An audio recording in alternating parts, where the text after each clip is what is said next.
আসসালামু আলাইকুম। আমি doctor ATM Kamrul Hasan, medical oncologist, জাতীয় ক্যান্সার গবেষণা ইনস্টিটিউট হাসপাতালে কর্মরত আছি। আমাকে প্রায় বিভিন্ন রোগীরা, ক্যান্সার রোগীরাই প্রশ্ন করে যে, "স্যার, কেমোথেরাপি ছাড়া অন্য কোনো পদ্ধতি আছে কিনা? অন্য কোনো মেডিসিন আছে কিনা যে চিকিৎসা দেওয়ার জন্য?" তো আমি যখন জিজ্ঞেস করি, "আপনার কেমোথেরাপি দিতে অসুবিধা কি?" বলে, "স্যার, শুনেছি যে কেমোথেরাপি দিলে রোগী আর বাঁচে না। রোগী মারা যায় অথবা বিছানায় পড়ে যায় আর উঠতে পারে না।" আসলে এটা সম্পূর্ণ এটা মিথ বা ভুল ধারণা। কেমোথেরাপি হলো একটা ক্যান্সারের চিকিৎসার ওষুধ বা মেডিসিন।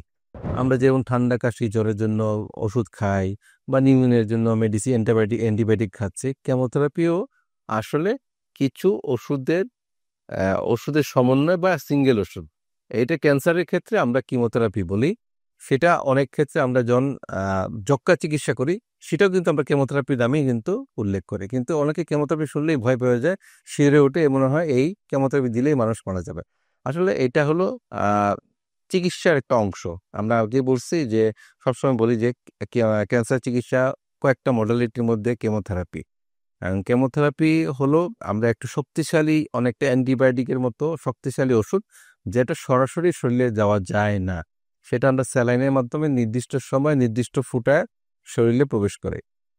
হ্যাঁ, কেমোথেরাপি পরবর্তীতে কিছু পার্শ্ব প্রতিক্রিয়া হয়। সেটা প্রত্যেকটা ওষুধে কিন্তু পার্শ্ব প্রতিক্রিয়া আছে। ইভেন আমরা যে প্যারাসিটামল খাই, সেটা কিন্তু পার্শ্ব প্রতিক্রিয়া আছে এবং একটা স্ট্যাটিস্টিক্সে দেখা গিয়েছে যে ইউএসএ তে কিন্তু প্যারাসিটামলের পার্শ্ব প্রতিক্রিয়া সবচেয়ে বেশি রোগী মারা যায়, মানুষ মারা যায় প্যারাসিটামলের কারণে। এবং প্যারাসিটামল কিন্তু হাই ডোজে কিন্তু লিভার ফেল হয়ে যায়।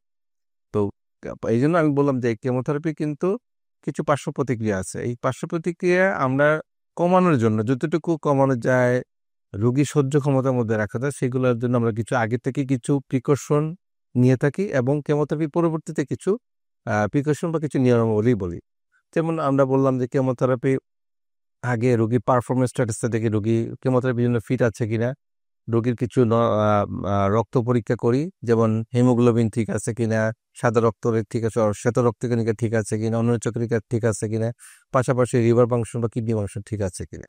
এবং কেমো পরবর্তীতে যাদের পার্শ্ব প্রতিক্রিয়া হয়, যেমন অনেকে সাদা রক্ত কমে যায়, তার জন্য আমরা কেমো পরবর্তীতে একটা ইনজেকশন দিয়ে রাখি যে সাদা রক্ত যাতে না কমে। প্লাস কিছু মেডিসিন দিয়ে রাখি যে অনেকে মুখে ঘা হয়, খাবারে অরুচি হয়, সেটার জন্য আমরা মেডিসিন দিয়ে রাখি যাতে কেমো পরবর্তীতে পার্শ্ব প্রতিক্রিয়া না হয়। কিন্তু কেমোথেরাপি দিলে রোগী মারা যাবে বা রোগী খারাপ হয়ে যাবে, রোগী আর বাঁচবে না, সেটা আসলে সম্পূর্ণ ভুল ধারণা। এটা তো চিকিৎসা আমরা রোগী ভালো করার জন্য দিচ্ছি, রোগী খারাপ হওয়ার জন্য না। এবং এইটা গবেষণা দ্বারা প্রতিষ্ঠিত একটা চিকিৎসা। তো এটা আসলে যে কেমোথেরাপি দিলে রোগী খারাপ হয়, এটা আসলে সম্পূর্ণ একটা ভুল বার্তা সবার মধ্যে। আমি আশা করি আমার এই কথার মাধ্যমে আপনারা বুঝতে পারবেন যে কেমোথেরাপি আসলে ক্যান্সার রোগীর চিকিৎসার একটা মাধ্যম, রোগী মারার জন্য কোনো মাধ্যম না। তো আসুন আমরা সচেতন হই এবং যথাযথ চিকিৎসা নিয়ে ক্যান্সারকে নির্মূল করি। ধন্যবাদ।